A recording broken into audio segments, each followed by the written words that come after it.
You're listening to the NCF&B podcast. The North Carolina Food and Beverage Podcast takes you behind the scenes of North Carolina's food and beverage industry. Be sure to follow us on Twitter and Instagram at NCFB presented by Food Scene. That's foodscene.com. Providing professional photography, social media management, video production, and website design. And now, enjoy the show.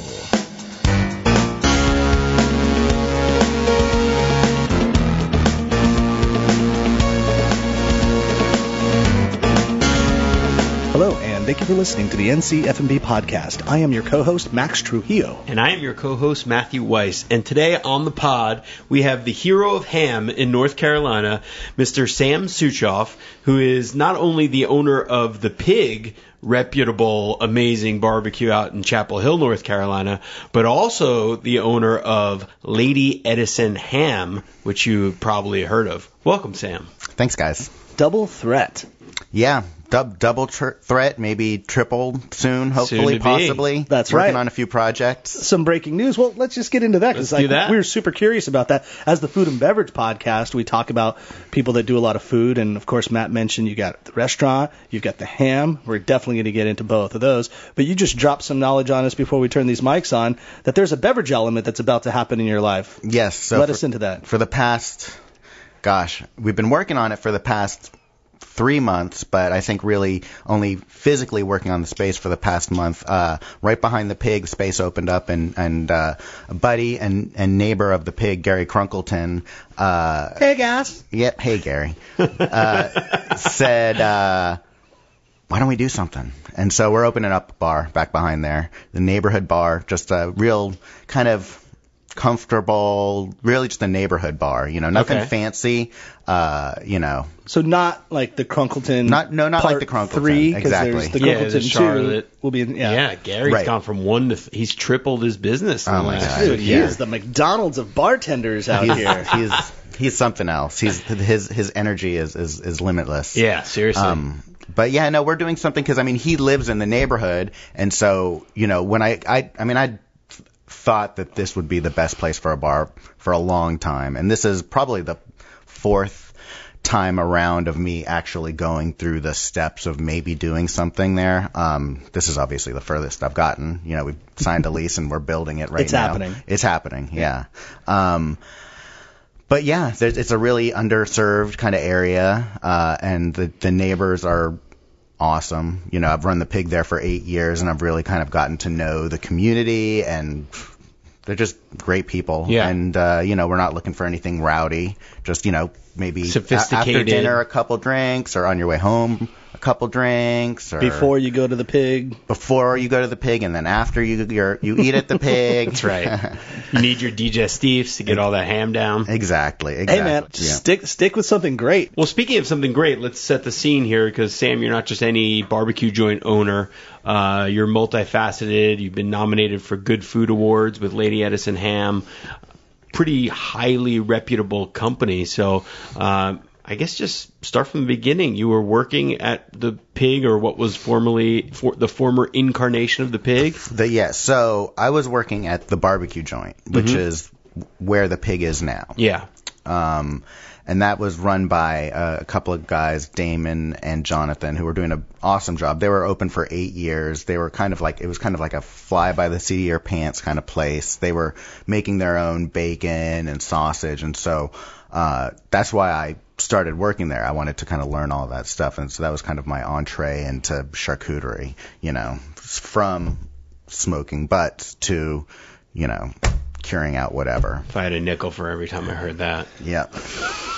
It all starts with the butt. That's right. Mm-hmm. And then I'd moved on. I wasn't working there anymore, and kind of helping out on this project that was looking to kind of find and support a local an aggregator of local pasture-raised meats. Mm-hmm. And so kind of what I was doing was working on carcass utilization, kind of saying, all right, if you buy a whole pig, these parts are going to sell, to whoever. You can wholesale the loins to the restaurants. But what are you going to do with, X, Y, and Z? And then so coming up with a list of products that I thought would work.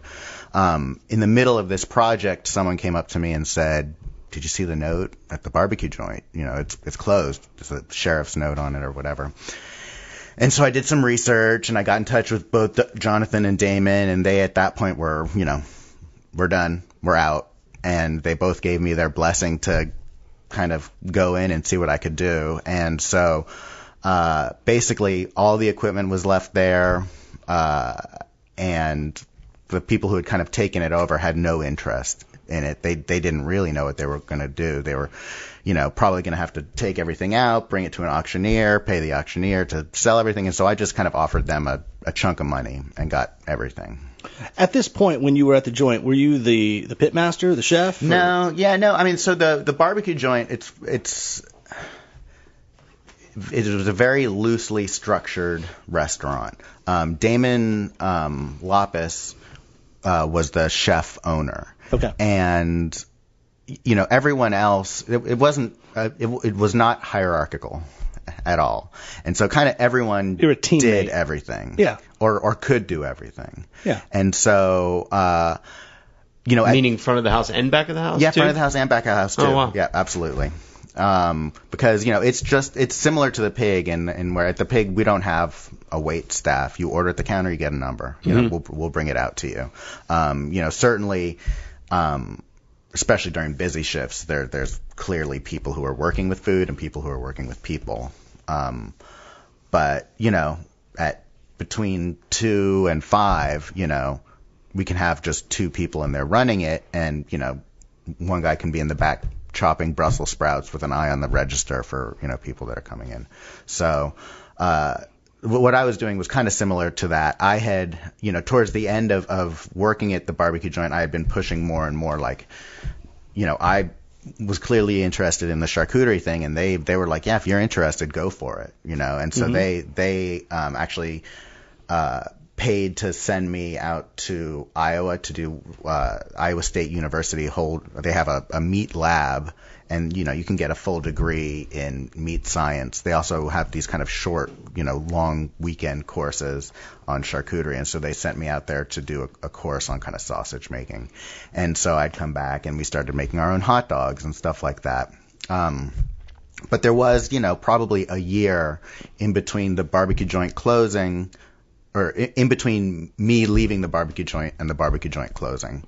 Oh, okay. So it wasn't. So wait, so you left, the place fell apart, is basically what you're saying. I'm just saying, kidding, but we can connect the dots. But then, so flashing forward a little bit, you now have kind of taken the reins over, you've opened up the pig, and what is kind of the structure of how you run the pig now? Well, so as far as the employee and the responsibilities go, I mean, it's still it's still non-hierarchical. Like, I would say that I am definitely not a chef. I'm not a chef owner. I'm like a cook owner. And I mean, I'm not trying to sound modest and saying that I'm not a chef, but there are a couple of reasons that I don't consider myself a chef. I think, part of being a chef is being kind of like a team captain, and it does kind of involve a certain amount of hierarchy and organization and a teaching element, which I've just never taken on. I don't think I don't know. I don't know if I'm a good teacher or not, but I've never chosen to take it on. I'm good at making systems, though, and creating recipes and teaching people how to do it. And then, we've got lists, and when we get low on a certain thing, you mark it off on this huge board. And so it's very clear that we need to do that. And, Well, I wanted seems like a good way to teach to me. Yeah, I wanted to give a little perspective of who Sam Suchoff really is. So doing a little research, it looked like you grew up in Los Angeles. Mm-hmm. You were born there, right? Mm-hmm. Where specifically? Well, I was born in Boston, but we moved out to We'll gloss LA. over that part. Yeah. But I lived in Beverlywood, which is just what it sounds like, right between Beverly Hills and Hollywood. Mm-hmm. And near Pico and Olympic. Exactly. Robertson. I lived off of Robertson. I used to bartend at Bob Morris's barbecue joint. Okay. Yeah. Really? Wow. Yeah, which is now a Ford dealership. Oh my God. Yeah. Right on Pico and Robertson. Yeah, that was. I would walk up there. There was a comic book store that was like right down the road on Pico that I would ride my bike to. But so I grew up there, went to public schools in LA, and then my family moved to Chapel Hill when I was 15. Yeah. Which is kind of weird because, the first time I went back, I realized, God, I don't know this place at all, because I think, the first time you went back to Chapel Hill? First time I went back to LA to go and visit. Yeah. And it's kind of cliche to say, but it's definitely a car town. And if you haven't driven it, you don't really know it. And so I only knew it, from the back seat of my parents' car. And so going back, because since I was 15 when I left, my friends were just starting to get their permits and stuff like that. And so, Well, LA changes every 5 years. Well, that's it's a completely new city every single time. I went recently. I'm like, what the hell? This place is so different. And now the food culture there is like top notch, which is pretty cool. But what I was going to allude to is that it looked like you went to NYU for a while, and then you graduated UNC in a degree in mathematics. Mm-hmm.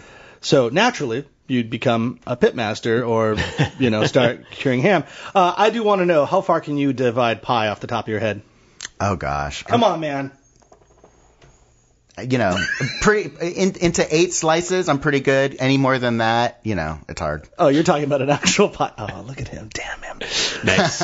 I literally have pie written out in about 150 pieces. 3.141592653589793293, and it keeps going. Yeah. I wanted to see how far you can go. 1415. Yeah. No, I'm more, I honestly, I chose math as my major kind of later on in my college career. Like I started out doing psychology, and then I went to sociology, and then I went to anthropology, and then cultural studies, and I kind of, I kept on changing, and at a certain point I realized I just need to graduate. Yeah. And you had enough credits that could get the math degree? Yeah, well, and I kind of was thinking, well, what will kind of stand out, when I'm applying for jobs, and what do I like? And I've always liked math, and it's always, come kind of naturally to me. I wasn't really thinking that I was gonna necessarily become a serious mathematician, but I thought maybe I would be like a high school math teacher or something like that. But either way, I was like, math, that'll look good. That'll be interesting. And here we are talking about it. So it clearly was the right choice because it's interesting. It stands out. And it probably has something to do with how you set up systems for your business. Well, I assume. Absolutely. I mean, spreadsheets. Yeah. I mean, I love spreadsheets. Like, no joke. I mean, I can sit in front of a spreadsheet for like 2 hours. So I order pigs, and we can, get into the details. But, I started ordering 4 pigs a week. And when I get the pigs, the farmers bring the pigs to the slaughterhouse, and they're done. And then I deal with the slaughterhouse, and I say, all right, I want, you got to cut them up this way. And so dealing with 4 pigs and all of it basically going into barbecue, it's pretty easy. Now this week I got 32 pigs, and I've got a bunch of parts going to Cheney Brothers, who distributes the pork all over North Carolina. They sell the primals, like the 10-bone expo racks and the pork butts and stuff like that. And so now when I get 32 pigs, I have to say, I need this many cases of these parts going on this pallet for Cheney. I need this many pieces of these parts going on a pallet to Hillsboro, which is where I do production of like hot dogs and bologna and stuff. And then I need this many parts going on a pallet to go to the restaurant. And then the hams this week, I want you to cut them all this way for Country Ham. And so that's a lot of moving parts. Spreadsheets have saved my life. Right. Yeah, that's a lot of moving parts. That's pretty awesome that you can organize all of that. I know just being a GM of one restaurant was more than I could handle. Yeah. So that's pretty awesome. So let's get into Lady Edison, though, right? I mean, good food award-winning Lady Edison. First off, you took the name Lady Edison. You named it after Beulah Louise Henry, right? Mm-hmm. Yep. Raleigh-born. She was like they called her the Lady Edison because she was the turn of the century, an inventor, a female inventor at the time that had something like 45, 50, 80 patents. Yeah, I know. I've gotten up to 80, but I wasn't sure if that was just each time I tell it, I add another 5 patents. But it has 80-something patents. But hair curler, a poodle dog doll, a bobbin-less sewing machine, I mean, so many different things that she's done. So she was the Lady Edison, and she was born and raised in North Carolina, in Raleigh. Mm-hmm. So that's where you took the name? Yeah. Well, it was something that I guess it was probably in high school, doing some like research paper, and her story and just that name just always kind of stuck with me. Her family kind of went deep back into North Carolina politics in some interesting and in some, interesting and not so nice ways. But, she was really kind of like a product of North Carolina, but also represented kind of, Carolina ingenuity and kind of, traditional, but also thinking outside the box, clearly with all of her patents. And so when it came time to put a name on the ham, which for a long time I didn't do because it was just Sam's Ham, really. I was really just doing it for the restaurant, and I would sell it to Mateo, and they had it on their menu as Sam's Ham. And in fact, someone recently told me that they still, on their POS when they order it, it's not Lady Edison Ham, it's still Sam's Ham. Because they were one of the original orderers of it? Yeah. Because the thing, I knew it was an amazing ham, and I knew that something would come of it, but I didn't necessarily think I was going to like have this ham that was part of a brand or anything like that. And once that became clear that it kind of needed its own identity, obviously the first thought was, well, the pig, country ham, but a couple people said, that's kind of prone to litigation. Basically saying, you can get Piggly Wiggly or the naked pig or the flying pig or the spotted pig, get a letter, a cease and desist letter, which I've known other pork related brands to have gone through, and they had to change their name. And so let's not go down that trail. Path. Yeah. And so Lady Edison, it's so dignified. Yeah, right. Yeah. It popped up, and then I work with the Splinter Group, and they really deserve all the credit for it, really, because they really fleshed out that idea. They created a look and a feel, and it just. The Splinter Group, say like a Splinter Group, yeah. So they're in Carborough. They do design, design, marketing, all logos, and all that. Yeah, that's cool. Yeah. So let's talk about the ham and why it's so sought after, and what's the differentiating factor? Why is your ham so damn good? Well, so with the country ham, or really with any big piece of meat that you cure and you let sit over time, you're not really adding much to it. You add salt to it. You add, some sugar. So what you start with is basically going to determine what you end up with. And, most country hams are commodity pork, which is totally fine, but these are animals that are all on a very regimented diet. They're all the same breed. They've kind of had a lot of the fat bred out of them, and so why do you want the fat bred out of them? Don't you want fat for flavor? We do. We know that now, but in the 80s, I don't know when it all started, but pork, the other white meat, there's the big push to market like a lean, healthy pork as a healthy option. And so through breeding techniques, the bigger pork breeders kind of came up with the farmer's hybrid, which is basically a mix of breeds that they keep on choosing the leanest and the most uniform and breed those.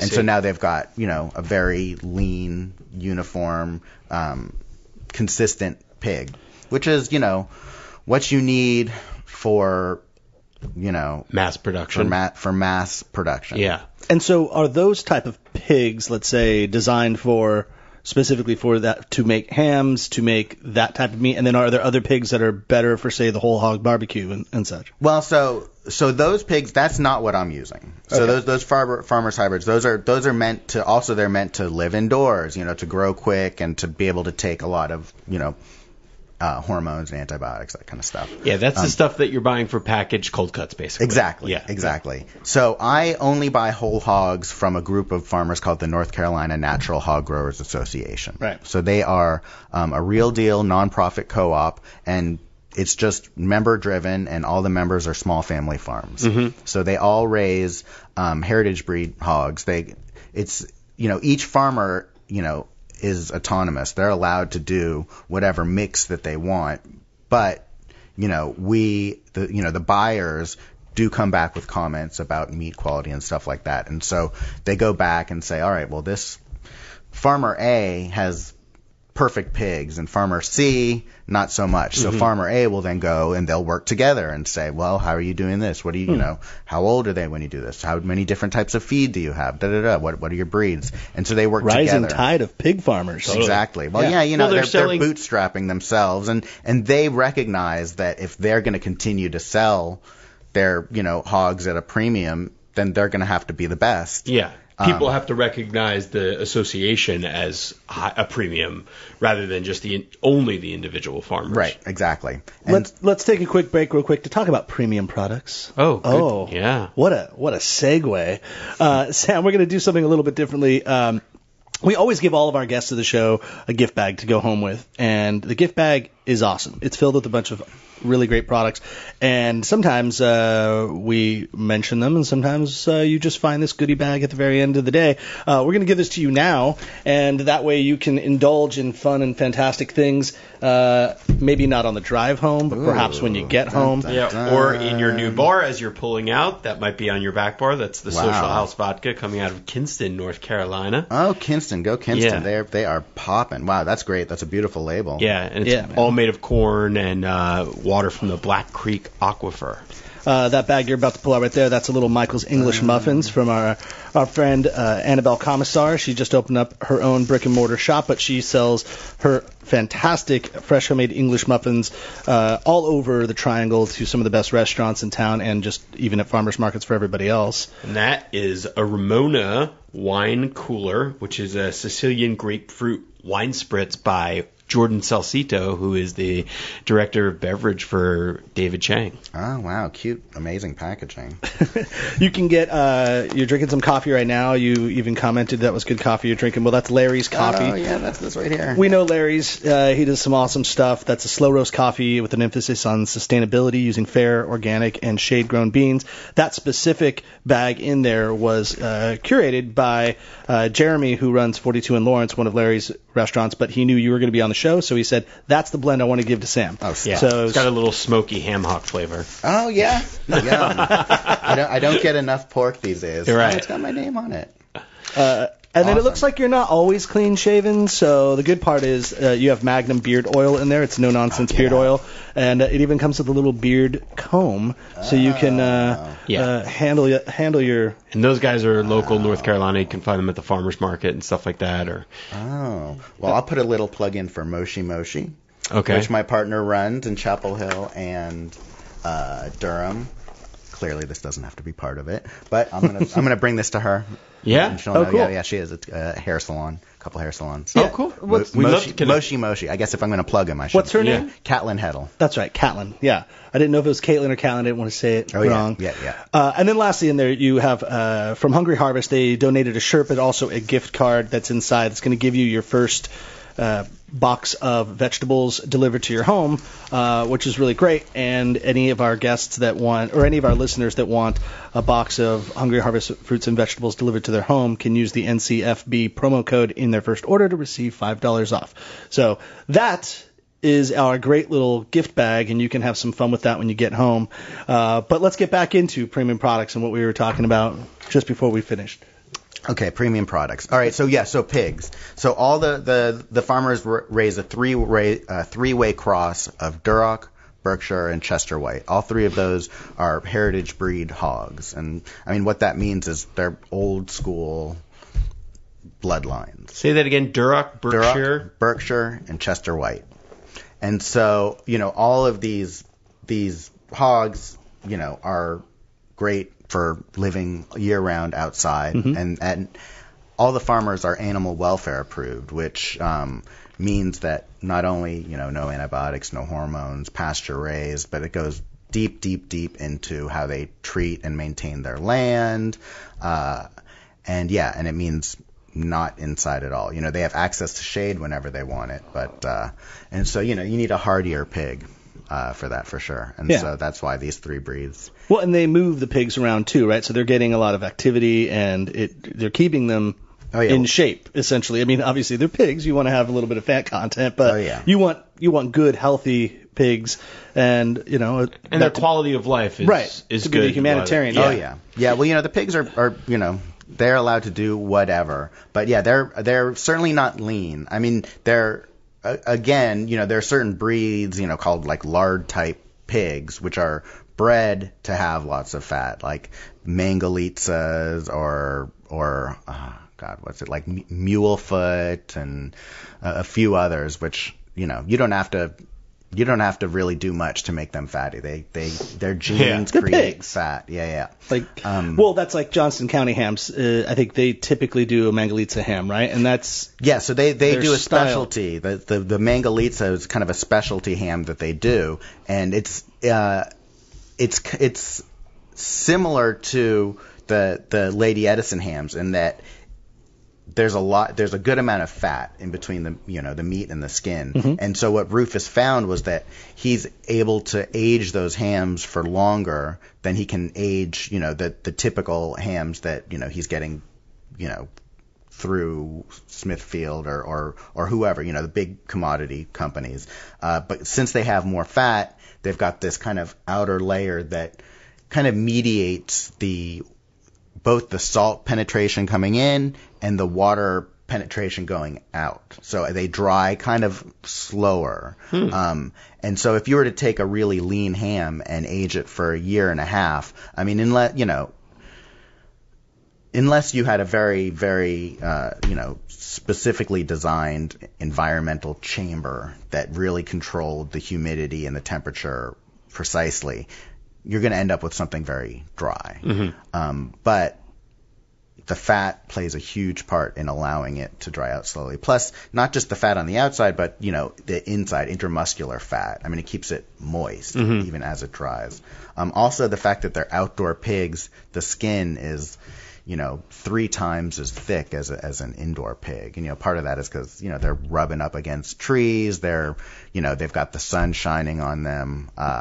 That also, I think less so with drying out, but more so with the salt penetration. So the Lady Edison hams sit in salt for the same amount of time as Rufus's, his standard country ham. But, people, always say, well, why it's not as salty as those.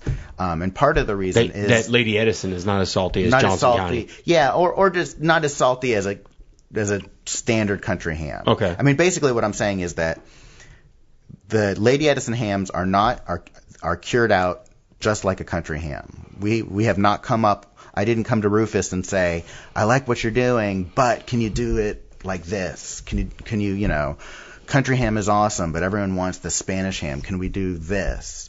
I was tempted to see if we could come up with something new, but I'm very glad I didn't, because for point of reference, we're talking about Rufus from Johnston County Hams. Rufus Brown, who has been instrumental, I guess, in helping you get Lady Edison off the ground, right? So for those that don't know, and maybe a lot of chefs probably work with Lady Edison and Johnston County Hams separately or together, but there is a connection there. That's kind of how you started production in general with Lady Edison. Absolutely. So basically, when I started looking into doing country hams, I called up Sam Edwards from Edwards Country Ham up in Surrey, Virginia. He does the Suriano and other places. I called up Alan Benton from Benton Smokehouse, and I called up Rufus Brown at Johnson County Ham. And those are 3 great phone calls. Yeah, it was pretty amazing. Looking back, I definitely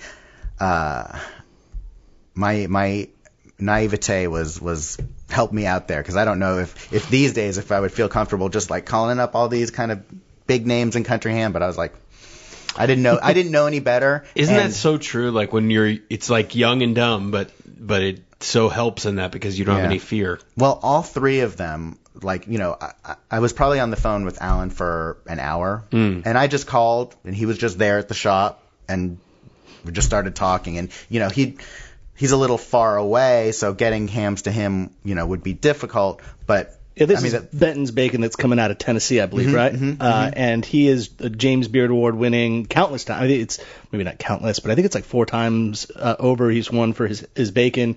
And there are restaurants that have to get on a waiting list to even get the bacon, you know, delivered to their place. He's pretty selective at some point. So that he's in the pig game. He's kind of a legend. Oh yeah, and definitely, you know, his connection with David Chang and Momofuku, like, you know, did huge things for I'm sure it did huge things for David Chang. It did huge things for Alan Benton, and I think it did huger things for Country Ham. You know, when the Momofuku cookbook came out, there's this whole section on Alan Benton, and you know, it got people kind of thinking, oh yeah, I can, you know, eat this in a manner that's not just cut thick and fried and thrown on a biscuit. This is not a North Carolina only product. This is a product, your hams are recognized by not just chefs, but top chefs all over the nation and probably at this point in the world.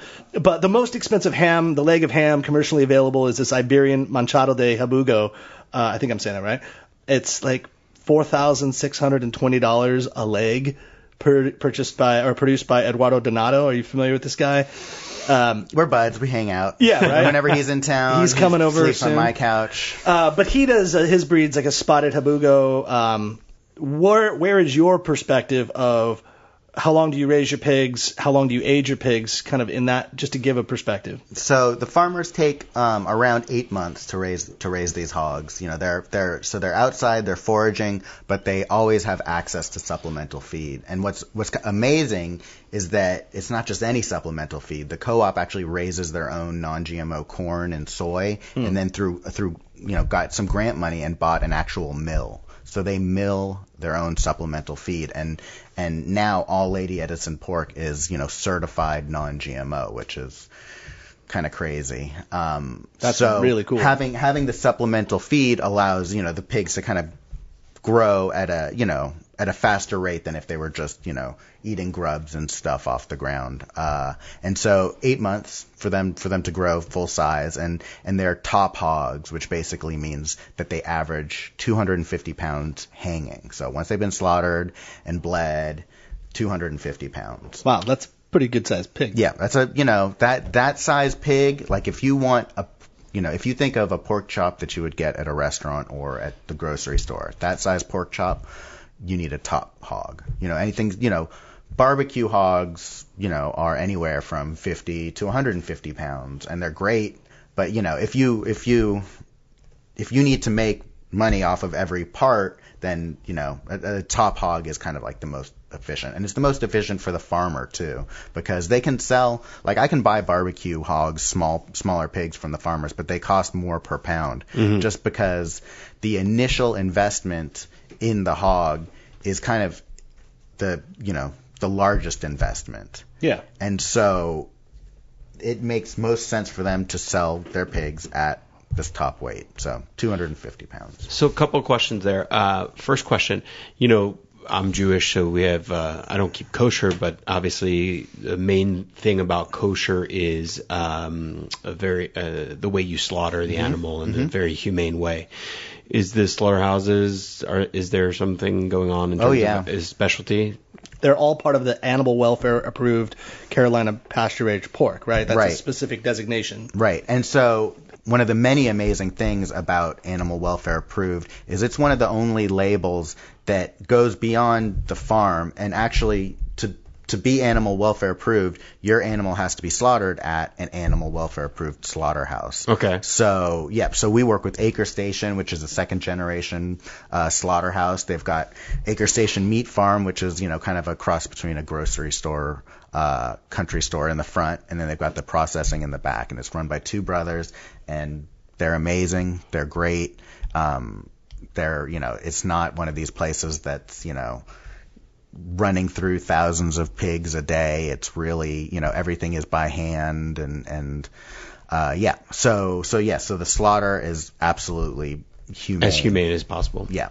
Second question is, so correct me if I'm wrong, but North Carolina, as a producer of premium ham or hogs in general, we're one of the most prolific in the world, I believe, right? Yeah, as a market, definitely number 2 in the states as far as the sheer number of What's hogs number raised.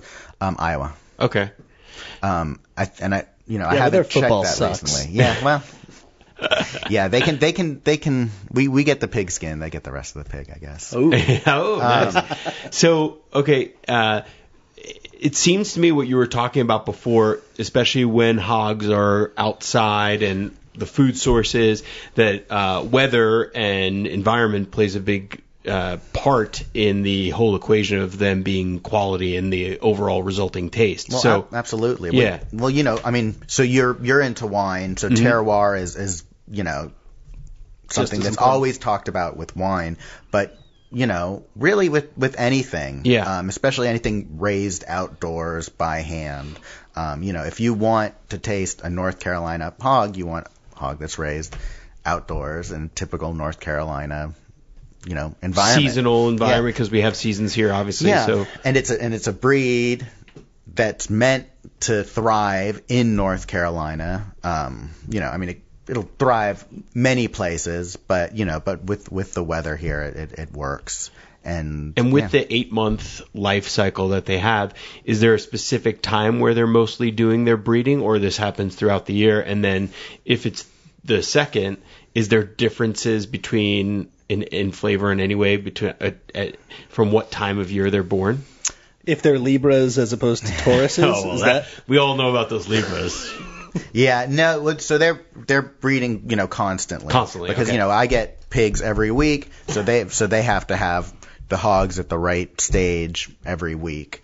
As far as differences, I've never noticed. It'd be interesting. Just because you're 8 months, you're effectively missing a whole season in that case, right? Like if you go 8 months, you could miss summer. Right, exactly. So. Yeah, no, that would actually be an interesting thing, and since all of the hams are, each batch represents 1 week's worth of pigs. I mean, we could certainly maybe do some type of vertical tasting sometime where we do. That's like next level. Yeah. I mean, it might be completely ridiculous, but no, we only want spring-born hogs. That's coming. I can see that happening in Carborough somewhere. It's like, I only want pigs that were born in the month of, or when Mercury was in retrograde. Right. Which is actually happening right now. That's why all of our computer stuff is all effed. Mm-hmm. Well, we're going to have to mark this batch of hams then. Yeah, seriously. But no, because each batch is 1 week's worth, and because of my handy dandy spreadsheets, I know where, while we don't tag each ham, each batch is usually from one farmer. Sometimes, like this week I got 32 hogs, and so I think that they split that up between 3 farmers. But I can tell you for any batch of hams, that this ham came from this farmer, or at least came from one of 2 or 3 farmers, which is something that, no one else can do. I mean, some people do specialty where they get it from one. I'm trying to think if anyone does it from one particular farmer. The Mangalitsa's that Rufus does, he gets from, one. It's hard because a lot of companies, like aggregating companies, have names like da-da-da-da farm. And so you're saying, I'm getting this pork from X farm. X farm. So they're all raised on X farm, when actually, X farm is the company. There's also X farm the farm, and X farm the company gets hogs from X farm the farm and their neighbors Y and Z. And they hold them all to, they can hold them all to great standards. This isn't, something about that it's a lesser quality. Yeah. But they're working together because obviously distribution centers and economics and all that, they're just saying all these small farms are kind of bringing all their product to this one area. And that happens with any and it's necessary. I mean, it's how the co-op works as well. Yeah. But when you start, curing out, 1,000 hams at a time, those hams are from all over. And so that's the nice thing that, our batches of hams, if I get 32 right now, I mean, we've been out of hams, unfortunately, for a month and a half, I think. There have been a few people who've held on to them, and so they've been popping up here and there. But Rufus is boning out a batch of hams right now. In fact, I might leave here and go to the ham house and check those out. But so we've got 30 hams, but those are all going to New York. And so I work with this, well, not all of them, but the majority. There's a company out there called Regalis, and some friends hooked me up with them. And they sell truffles and caviar, sea urchin. They sell, the top if you do like the fried chicken and caviar from Momofuku, that caviar is from Regalis. Okay. And so we got connected, and they said, well, I think your ham can stand up next to our sea urchin and all this stuff. And so they said, well, give us a try. And so basically, I don't have any contract with them, but as long as they can move all the extra hams that I have, they're the place. And so now they've opened up an arm in Chicago. They're in Texas. They've got relationships with this great cheese distributor in California. And so through those guys, I get a batch of hams up to New York, and then they kind of look at their list, who's on the top of the waiting list, and then get them out to those folks. Now I get it. Now I know what the term high on the hog means. That's right. Oh, yeah. Because after you get all that national distribution, you will be high on the hog. That's right. Yeah. And also, not completely related, but speaking of Benton Lane, and this is when we use this, Jordan was talking about the high-low, go high, go low. I'm paraphrasing again, but it's kind of what you said about fried caviar. It's like taking the most unbelievable product but then frying it, or like serving Grand Cru champagne in a plastic cup, basically. Well, when you're talking about Ashley Christensen's parties, went to one where it's a similar thing, a big thing of caviar, and I think she had tater tots or something. Right. The juxtaposition is what makes it awesome. This I don't know if I should be standing here, but I'm not going to move until no one's moving me. I'm going to eat this as long as I can. Oh, you were that guy, damn it! I was waiting. Oh my god. So the Max mentioned it before, and there's a huge, thought that most people think, oh, I want Iberico ham, or if I'm getting my cured meats, they should be Spanish. But it seems like we're really changing that opinion by having these premium North Carolina hams. So what are this? I know you're a big proponent that it doesn't have to be Spanish to be fantastic. So what are some of the differences that we have? I mean, obviously it's terroir, but what else? Well, so country hams, and especially these, the Lady Edison hams, are kind of aged in what I call a long summer. So they're different stages and different rooms where the curing and aging process takes place that kind of mimic the seasons. Basically, you've got winter, spring, and summer, basically. Okay. So you start in winter. I mean, to take it back, country hams came about because before refrigeration. You would slaughter your pigs in the winter because you have no other way to chill them down so they'll spoil. So you slaughter it in the winter, and the stuff that's going to go bad first, you eat right away. But then other parts like the belly and the ham, you salt those down so that they're going to be good for months. You can come back to them later.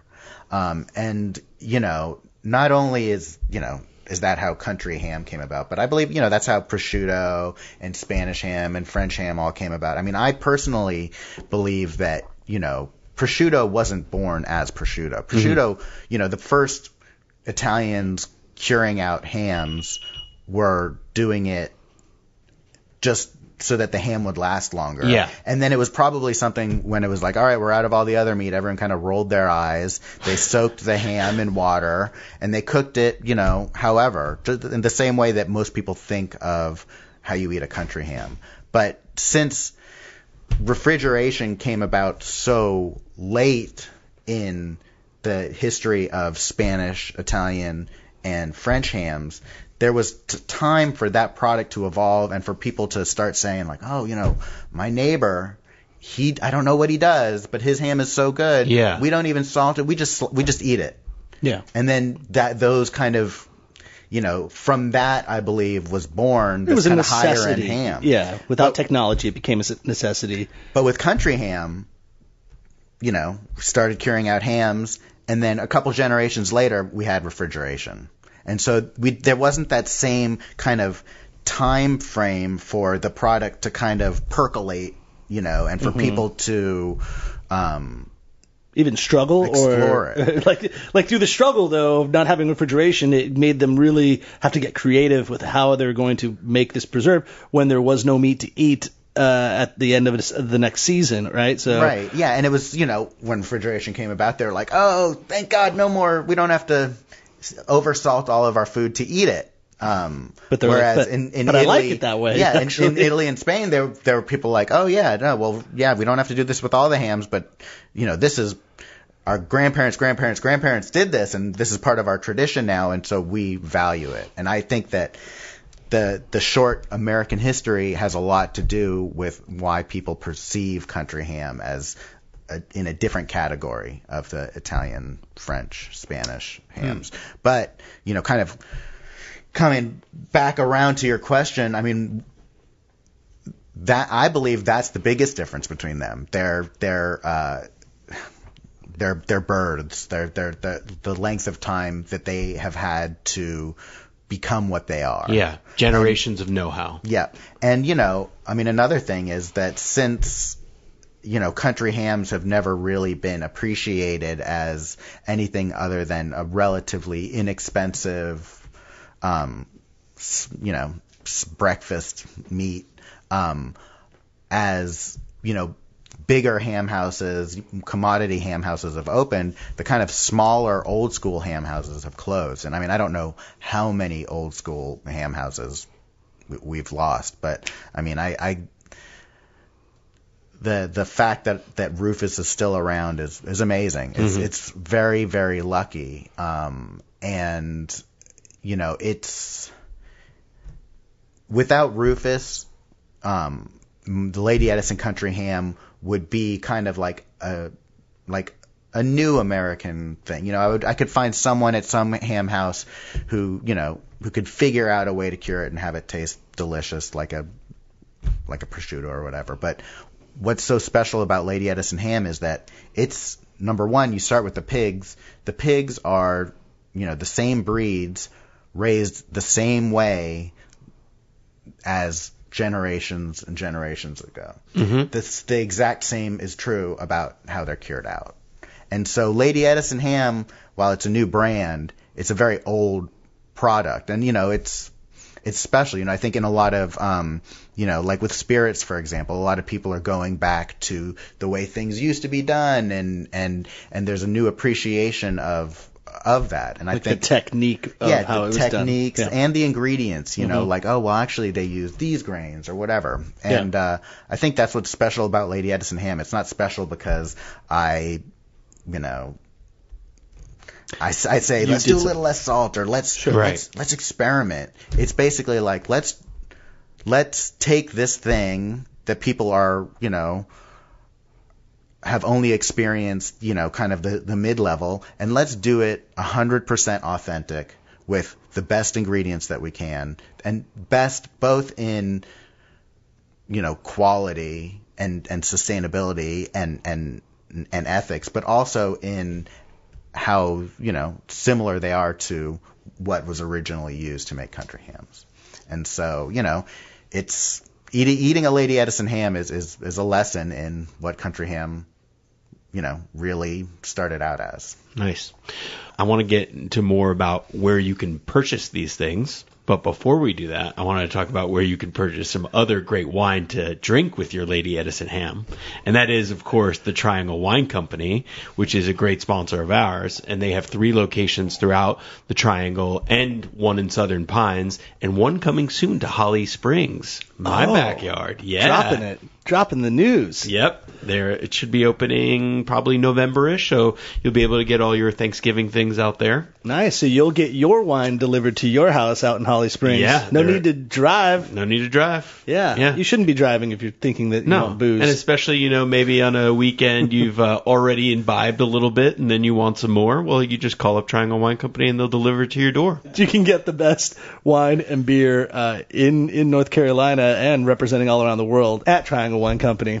Go to trianglewineco.com. And use the NCF&B promo code to receive 10% off. Yeah, NCFB promo code. Yeah. So you've taken the whole idea of country ham and expanded into other sausages and cured meats and stuff like that. And so talk about the breadth of your catalog, essentially. So kind of our newest thing, we started working with Giacomo Santamoro from San Giuseppe Salami Company. Who will be sitting in your chair next week. Oh, that's great. He is a character. You guys are going to have fun with him. He just is himself. There is no holding him back. Any question you want to ask him that we'll say, oh, by the way. Where's my salami? No. That's a loaded question, actually. Yeah. No, so I took a very similar approach with Giacomo that I took with Rufus in that I said, you know your craft. I'm not going to say, hey, that thing you do, can you do it, but with this? So I just said, I'm going to get you pork. So we get him a boneless shoulders mostly. And his guys go for it. And his recipes, which he'll tell you a lot about, but, come from his father and he's very proud of them. And so, part of me was like, how can I ask this guy to change the recipes? I mean, this is his family thing and there's no reason to do it. And so he's been doing a hot sopressata, a sweet sopressata, and a Spanish chorizo for me. And actually last year, or I guess technically this year, 2018, we won Good Food Awards for the sweet sopressata and the Spanish chorizo. Yeah. And so those are available at Weaver Street Market. And Weaver Street, huge shout out. They've basically incubated Lady Edison. They've given me so much support and time and space and advice. And, they let me use their processing facilities to make, like, my hot dogs and stuff. And, in fact, my relationship with Weaver Street really was probably what took me from being just a restaurant working with these local farmers to, moving pork all over North Carolina. And I believe Weaver Street's even expanding themselves. They're coming to Raleigh. Yeah. Wow. It's going to be great, because, they're able to...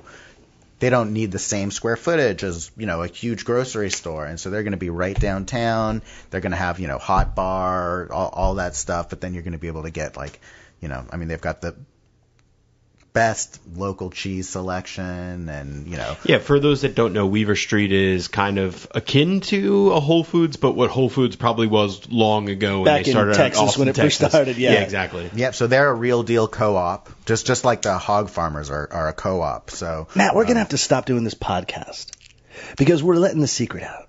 Oh. The whole state, this city, this triangle, everything is becoming too awesome. Or we're just going to need to produce with Lady Edison Hams our own specific NCF&B charcuterie board or charcuterie line, and just Max's sell it sausage. Yeah, everyone Matt's wants ham. Max's sausage, and sell it through the store. We have a store, by the way, where you can buy NCF&B goods. That's right, hats, shirts, water bottles, whatever you like. It's at ncfbpodcast.com. And apparently soon to be... And we might be able to get some salami on there, too. Okay. That would be really cool. That'd be go. awesome. We can work out something. My favorite herb, my favorite scent in the universe, the thing that makes me feel so good, not patchouli, is dill. Could you ever put dill in a ham or a salami or something? Would that work? Yeah. Oh, absolutely. I've never seen that in specific, but maybe that's going to be Max's blend. Yeah, maybe that. No, that'd be great. Well, obviously, like Eastern European, Hungarian. Dill is big out there. It's the real dill. It is the real deal. And I've got a buddy up in Asheville. Just stop hamming it up, everybody. All right. Oh no, show's coming off the rails. I've got a buddy in Asheville who makes the most amazing stuff. He actually won a Good Food Award last year for his picante salami, but I believe he does something with dill. Everyone should look him up. The American Pig. in Asheville. It's awesome. He doesn't have a storefront. He just buys whole pigs, and you know, we've been working so that I can get him hogs from the co-op through Cheney Brothers, and you know. Well, and I was going to mention that too. So Cheney Brothers, you mentioned their name earlier. Previously, it was Southern Foods. Southern Foods, and it still is. You know, Southern Foods is. Pate Dawson, all those names are they're a distributor that was local here in North Carolina. The Sullivan family, great family, know them well.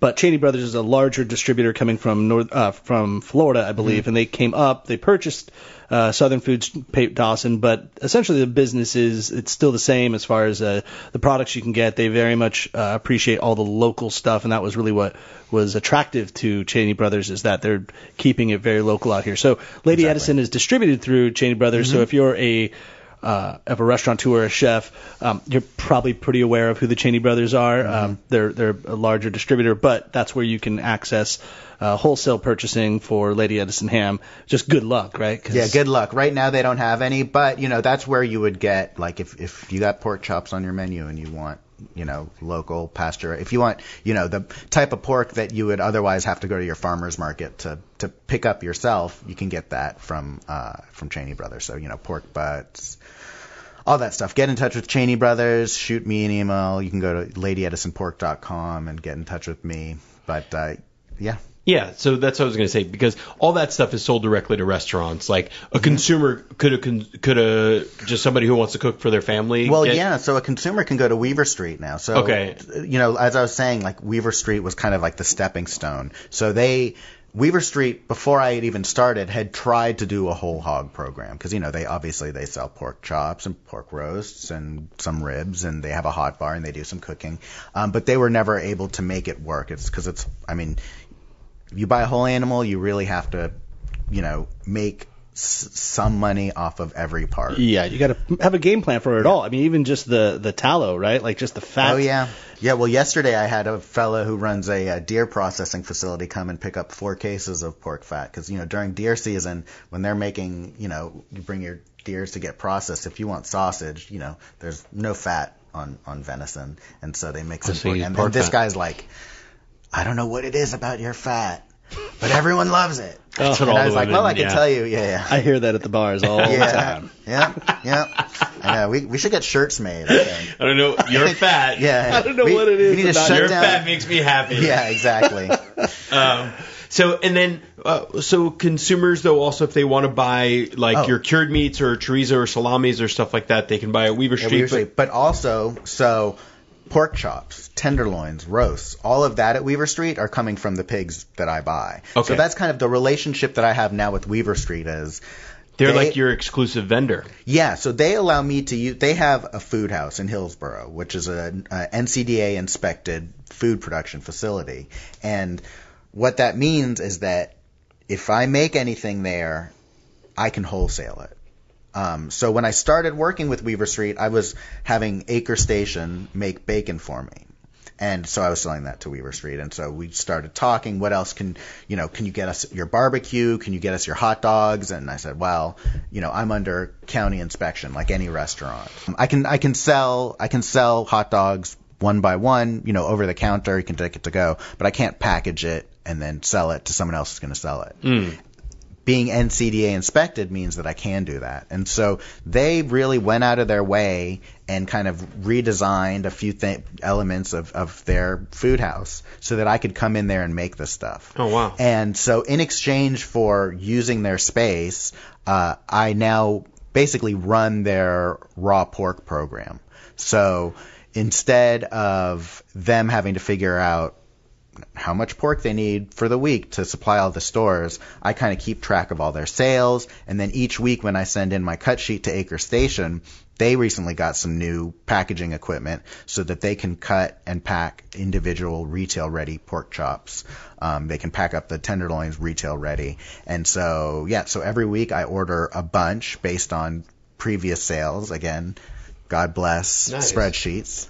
And the stores order that from me, and I charge. So now all the raw pork, if you want a pork chop, if you want a roast, if you want a tenderloin, if you want a rack of ribs, go to Weaver Street. And it's really, again, it's local, pasture-raised, animal welfare approved. Weaver Street is very, very modest. They're, you can they will talk to you all day long about all the qualities of everything they're doing, but they're they're kind of like me in that let the food talk for itself. Right. If you want to know more, I can tell you more, but really the quality of what we're doing really does speak for itself. Yeah. But yeah, if you want to try what the raw Lady Edison pork tastes like, go to Weaver Street and get a chop or a roast or some ribs. I got to ask one question.